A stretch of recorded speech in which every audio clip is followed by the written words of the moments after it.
30 minutes of power. Welcome to Top 30 Minutes of Power, a podcast dedicated to encourage, educate, and inspire godly women to pursue their passions, with hosts Jory O'Neill and Nicole Salter. Thanks for coming. Let's get ready to power up. Hello, everyone, and welcome to 30 Minutes of Power, TOP. My name is Nicole Salter, and I am your moderator this evening. I would like to introduce you to a wonderful friend of mine who always has a story to tell and always has a lesson that we can learn, Miss Jory O'Neill.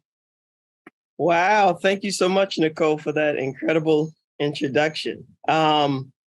So hello, everyone. This evening, I would love to kind of discuss how to figure out where you are, and then how to take the next steps to get in where you're going. So past couple of weeks, we've been talking a lot about goals, goal setting, goal writing, how to obtain your goals, how to amass forward momentum. Last week, we had a really great conversation. Shahida Spencer was on with us, the CEO and founder of the non-for-profit Enlightened Pathways. She told her story, super powerful. That's going to be available on YouTube coming tomorrow. So if you missed last week, please check that one out. Super powerful. And our conversation was concerning how to get unstuck, basically. If you feel like you are stuck in indecision and indecisiveness, if you are wavering or double-minded, what you can do specifically to help you turn that inaction into productivity. And today, I'm going to do my best. I'm going to try, but today it's going to be more of a dialogue. Last week was fun and I enjoyed it. So I kind of want to re-enter into that same type of discourse. So welcome everybody who is on the call currently. We don't need to go through round table introductions, but I would like to ask if you are able to either come off mute or share your thoughts in the chat. Our question for this evening is, what defines you? So that's going to be our question, our core question for this evening. What defines you? And so I want to start off by asking you, when you hear the phrase birds of a feather flock together, what thoughts or imagery comes to mind? So when you hear birds of a feather flock together, what comes to mind for you? Nicole, I see your hand, your real human hand. It is so funny that this is something you mentioned, because I was just talking about how I like to know people that are very educated and people that are very affluent in the world. And this is why I need to call you Dr. Joyce. Joyce. Oh my goodness. I don't want to embarrass you, so don't turn your camera on. No, my camera's off. But when you hang out with people that are successful and people that are driven and people that are moving in a positive direction, it pushes you to do the same thing, because at the end of the day, you can't be the only bum sitting on the sofa just watching TV, right? You got to be able to fit in. You got to be able to keep up with conversations and even start conversations with other folks. And if you are someone that hangs out with folks that are successful and business minded, you have to be able to keep that conversation too. So it is so funny that this is what we were talking about. So my the prompt for this talk came about at about 4 or 5 this morning. I went on Clubhouse and they were talking about just the type of people you surround yourself with and what that looks like and how that either helps or hinders you in your progress. So Marvin Reed, the founder and CEO of Volume Hub 2, he's based out of the UK. He said a very poignant phrase. He says, if I struggle with X and I surround myself with people who are good at X, then I, by being close proximity, osmosis, right, repetition, kinesthetic, whatever way I learn, by me being with them, I then become good at that thing that I wasn't so good at. And I think too often, and social media kind of feeds into this, if we find things that we aren't good at, we try to stray away from people who are good at those things because internally it brings about our insecurity, or it makes us seem less than or not as good as, right? We get into this comparative mentality when, in all honesty, the first disciples weren't good at books. The first disciples were not good at speaking publicly. They were fishermen. They were men who worked with their hands.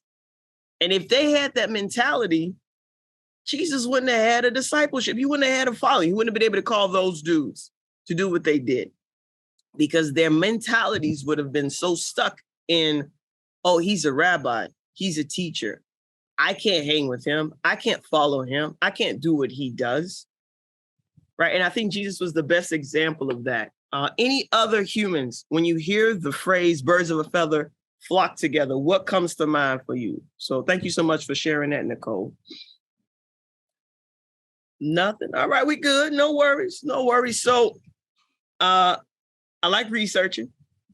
So I did a little research. Go ahead, Nicole. Share, please, friend. I'd just like to share, just like to touch on what you were saying about how when we hang out with people that know more than us or are more experienced than us, it intimidates us. And I feel like we set ourselves up for failure, right? Because instead of us using this as an opportunity to learn from someone, right? We shy away and we keep ourselves in the bubble that we want to get out of. You know, when you're able to learn from someone, it does multiple things. One, for you, it helps you to learn your craft or learn something that you wanted to learn about, or learn something new, something that you never even thought that you were interested in, right? But two, how do you think it makes the other person feel to be able to teach you something, right? When you teach someone something, it builds your confidence. It makes you say to yourself, ooh, I said that. Ooh, I did that. Now I could go and do it with someone else. I can teach other people, right? So learning from someone is not only for you. Stop being selfish. Stop taking it in and making it seem like, oh, I can't learn from them. They don't want to teach me anything. Everybody wants to teach someone something. And so stop being selfish and making it about you, and make that person feel good that they're able to teach you something. Yeah, I liked all that. Wow,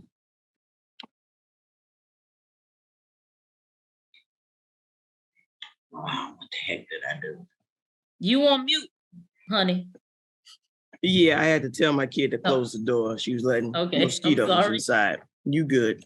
I did a little research because one of the individuals on Clubhouse this morning, they kept using this phrase like, oh, eagles don't hang out with penguins.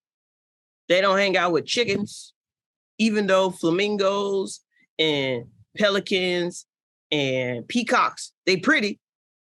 Eagles don't hang out with them. Eagles soar. Eagles hang out with other eagles. And I was like, that's so true. But how many types of eagles are there? Like, do you really have options of who you hang out with? Like, eagle is an eagle, right? Not so much. Did you know that there's 60 species of eagles? I know. There's 60 species of eagles. This is 5 a.m. I was doing some research on eagles. And it was enlightening, let me tell you. And so there are 4 things that differentiates the types of eagles, okay? So the wingspan, Wingspan can go as low as 5'9", which is, to me, that's still tall, all the way to 8 feet in terms of their wingspan. Their life expectancy or their lifespan. The crowned eagle dies around 14 years, but the bald eagle lives about 30 years. Right? That's a long time. Speed. The bald eagle flies between 77 and 99 miles an hour. The golden eagle. Listen, people, you camping? Make sure you clutch your kids. You see a golden eagle. These joints go up to 200 miles an hour. So you're talking about race car status. Something flying around. Right? In mass. The bald eagle gets up to about 14 pounds, where the harpy eagle gets up to 20 pounds. I'm like, a 20-pound, 100-mile-an-hour flying situation with a wingspan that's about the size of Shaquille O'Neal. Nah, man. Nah. all the eagle was described as a bird of prey. I'm like, you look like that? That's all you doing is killing people. That's all you doing. Because what else can you do? You can't be marked by any other thing, right? And so when I started today, I said, what defines you? So these are the characteristics that define the eagle: the wingspan, life expectancy, speed, and mass. So I'm going to ask you to ask yourself a reflective question. What defines you? Is it your pain? Is it the issues that you have, your ailments? Are you defined by your gifts or your talents? Maybe your occupation, right? Dr. Joyce. Are you defined by your community? Christian, Muslim? You Jewish? Atheist? LGBTQ, right? Are you defined by your relationship? Oh, I'm married, so only hang out with married people. I'm single, only hang out with single people. Does your relationship with God define you? Well, I'm Christian, and so there's certain things or certain places or people I don't interact with. What defines you? And that's an internal question. No need to share out. But what I did want to kind of draw a parallel to, I know usually I have 3 practicals. Today, we're going to kind of pick apart goals and dreams, and we're going to categorize them similarly to the eagle into 4 parts. So I talked about how heavy a harpy eagle is at about 20 pounds. So my first question, how large or how heavy is your goal? How large or how heavy is your goal? Does your dream or your goal have such an impact that it affects many? Or is it only for you? We talked about the eagle's speed. How fast will it take you to reach your goal or your dream? Is it something that can be done by tomorrow? Because if it is, I got a news flash. That's not a dream or a goal. That's a to-do list. But you can get it done tomorrow. That's a to-do list. Right? So how long will it take you to reach this goal or this dream? We talked about the eagle's life expectancy, right? How long they last on the earth. The bald eagle, again, 30 years on the earth, picking and clucking and snatching up little children. No, I'm joking. But how long will your dream endure? Does your dream impact multiple generations? Or is it to affect humans in your lifetime? So when we think about multiple generations or a dream or a goal that's going to impact people forever, we think of individuals like Martin Luther King Jr., right? Folks who had a dream, who had a goal, not just for them, but for their children's children's children. We think about individuals in the Bible like Abraham, who was given a promise to bless his children's children's children, right? Or is it in this lifetime that you desire to make an impact, like Mother Teresa, where she wanted to touch and empower and to have everyone feel love, regardless of their economic or social status, right? And the last one, the wingspan. right? You talking about Shaquille O'Neal wingspan. How wide is your dream? Meaning, how many folks will be a part of you soaring? Is it a 2-person task? Do you plan to elicit the help of a whole group of people? Jesus involved people in his dream. His mission, his goal was complete after he acquired the 12, right? And it took him 3 years to do it. And his impact is still affecting us to this day. All right, so we think about our dreams and our goals. Are we being singularly minded? Right? Or are we thinking past ourselves? And so again, the topic is why we are where we are. Why we are where we are. I'm reading a book. I'm reading a lot of books. I don't even know. I don't know if this is wise. I'm not sure. But I'm reading a book called When Women Pray by T.D. Jakes. And I'm on a chapter where he mentions the women with issue of blood. And he takes a little historical tour into some of the things that aren't usually shared when people make reference to this woman. And I found them extremely interesting. So I began it by what defines you. And so for this woman, she had no name when she's mentioned in the Bible. It just says the women with issue of blood who have been bleeding for 12 years. So what I didn't know was that during Jesus's time, a woman who had issue of blood, and this is found in Leviticus, if you want to reference it, a woman who had issue of blood outside of her normal period was considered unclean. She was not allowed to be a part of the community. And she was not allowed to come in contact with other humans without yelling, unclean, unclean. Can you imagine that? This thing that you have no control over, this thing that separates you from other people, this thing that's causing you pain. Not only do you have to be in isolation, but whenever you are in community with others, you must announce publicly and loudly this source of shame. Unclean, unclean. Currently, that would be comparative to yelling, miscarriage, miscarriage. Raped, raped.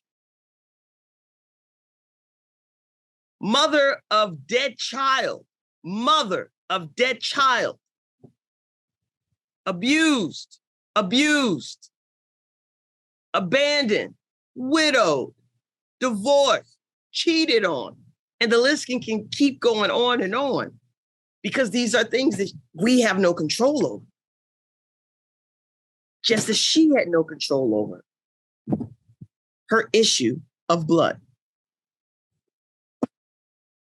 And so despite society, despite the stigmas, despite the norms, this chick left her house and went into a crowded street. The Bible mentions that she was bumping in between humans. And I was like, wait a minute. If she touches someone, each human she touches, she's supposed to announce to them, hi, I'm unclean and now so are you. We both have to be ceremonial cleansed every time she touched someone. And this woman is going into this crowded area, reaching for Jesus. And there was a lot of just historical stuff that I learned about the tassels that hung from rabbis and the power and the cloak. But at the end of the day, she didn't allow how people viewed her. She didn't allow society's norms or standards. She didn't allow her ailment. She didn't allow what defined her to define her. She didn't allow the things that had happened to her to overstep or to circumvent what she needed. Now, I'll admit that I'm guilty often of allowing my perception of how people will view me, or sometimes people's actual perception, like their words, to hinder me from going after the things that I need. Right? And so I can imagine her going through this for 12 years of looking for a healer, 12 years of looking for a doctor, 12 years of looking for a cure, 12 years of being in isolation from community, 12 years of spending your money. She's a woman now. There's no affluent job for her. There's no savings account. There's no Schwab mutual investment for her to deplete. There's no 401k for her to live off of. There is no Social Security. So I can imagine how frail this woman had to be. The loss of blood, the lack of food, the lack of community, the lack of love. But she didn't lack one thing. That one thing that transcends all generations, it transcends all gender barriers or stereotypes or stations in life. She had hope.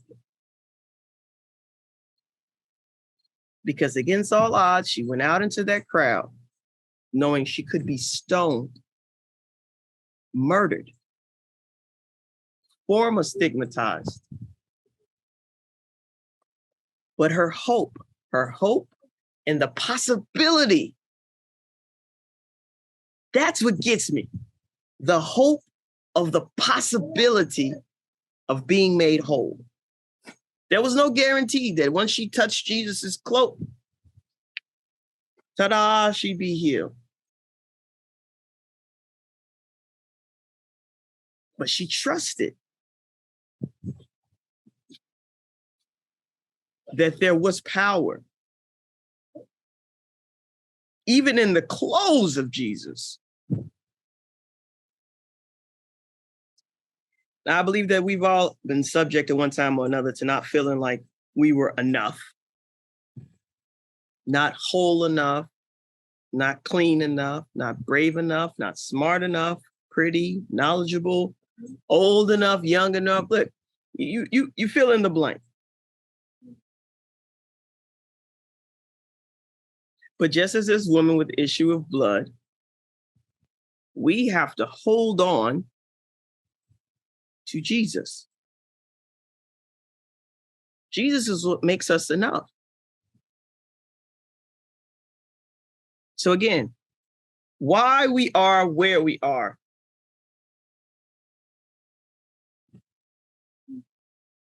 Whatever the thing is that's defining you, more than likely is controlling you. I'm going to say that again. Whatever thing or person that defines you, more than likely is the thing that's controlling you. When I went through a list of definitions of things that I considered myself, unfortunately, a child of God was not the first thing that I wrote. A daughter of the Most High was not in my top 3.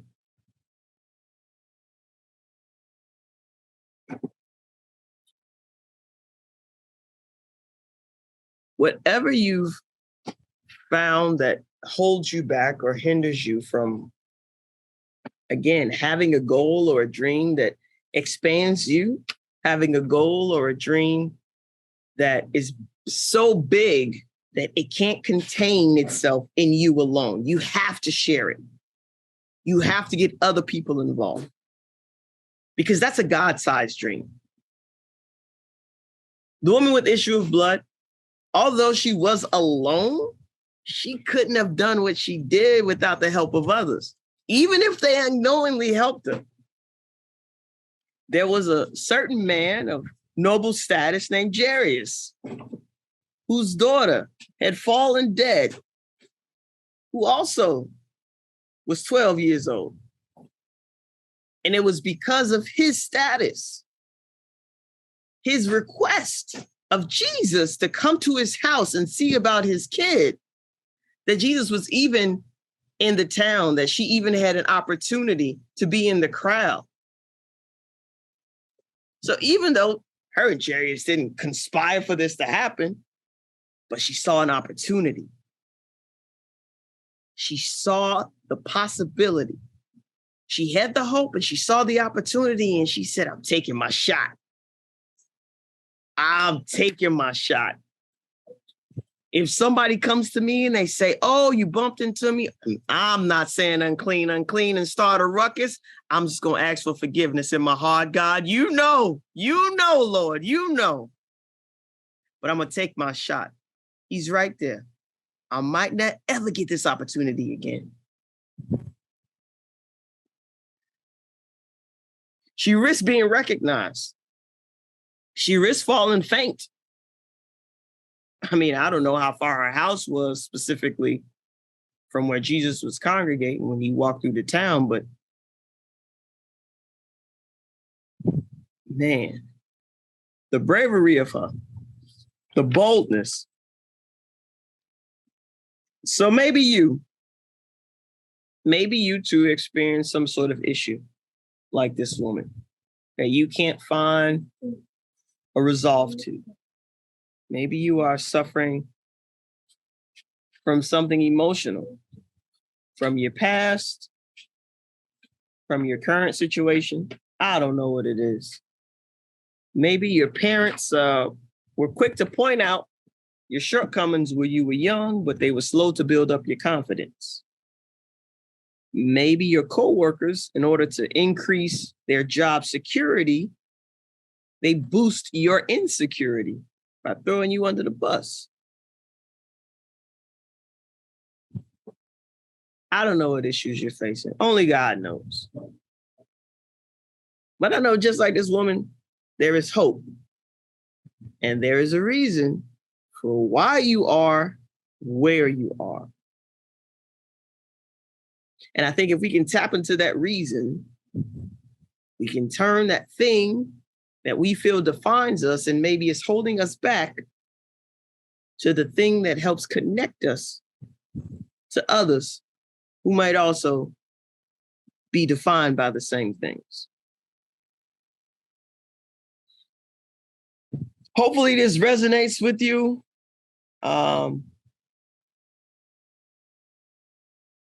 I just found it very fascinating about the Eagles, to be honest with you. The Eagles was, I think I might start bird watching. I'm not sure, but not to go too far off topic. I do hope and I pray that you do have a community of humans who are trying to soar, and that you are not the only eagle in your camp. You are not the only individual who is trying to fly high and do great things for God and for your family. I pray that out of the 60 species of eagles that exist, that you find your species, you find your tribe, and that you women fly mightily.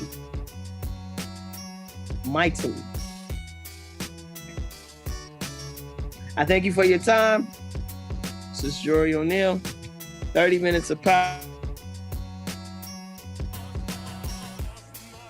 Thank you for listening. We pray you have been empowered by the message. If you'd like to be a part of the conversation, join our free Facebook group, AZ Iron Sharpens Iron. Every Monday, 7:30 Eastern Standard Time, meet us back here for another session of empowerment. Share this episode with another woman who needs to be empowered. And don't forget to like and subscribe. Until next time, be an empowered woman using your power to empower others. 30 minutes of power.